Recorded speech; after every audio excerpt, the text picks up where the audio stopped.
Welcome back to your Feel Good Breakfast Show. It's Expresso right here on SABC3. We're talking to renowned South African author Marita this morning. She's releasing her first adult novel in 5 years, You Lost Me, the English language translation of Misverstand.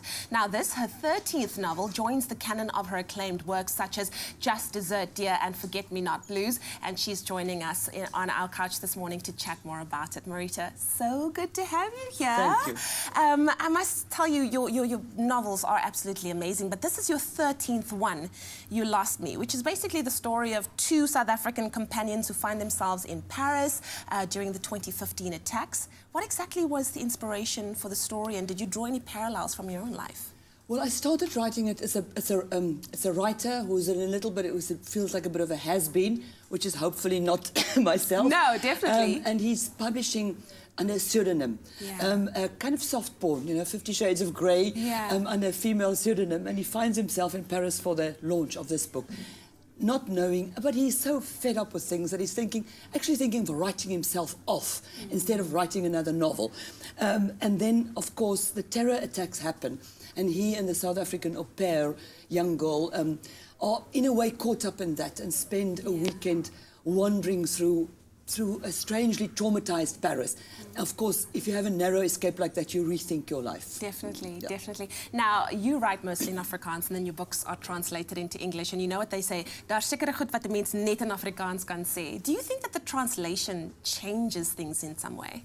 Extreme some things are just, especially some swear words. Yes. In Afrikaans, you don't find them anywhere True else. story. But I do think, I'm fortunate that I've got a very good translator, Annelies Visser. Wow. A lot of credit goes to her. It's the 4th book we're working on together.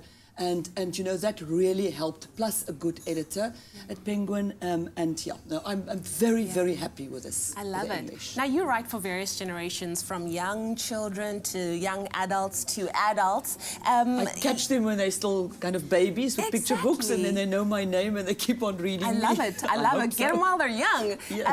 How do you change your approach for each novel? It all depends, I also write movie scripts and radio plays, so each genre is different, but each one has its own challenge. For instance, for kids, I try not to ever censor myself, but there are certain things, or even with teenage fiction, you have to be more careful about the way you say it. And with adult fiction, you can really go all out and say everything. And in movie scripts, again, it's that's a specific thing, and you have to think visually. And with the radio, you have to write for the blind.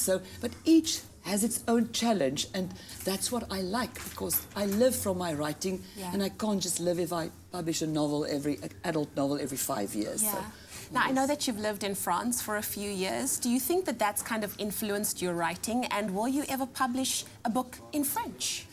I cannot imagine that, because writing a shopping list in France, still after all these years, when I used to write notes for my kids when they're at school, write a note when they're sick, I always used to ask my 7-year-old son or daughter to just check the excuse note I write to the teacher, so that the teacher doesn't think the mother is really stupid.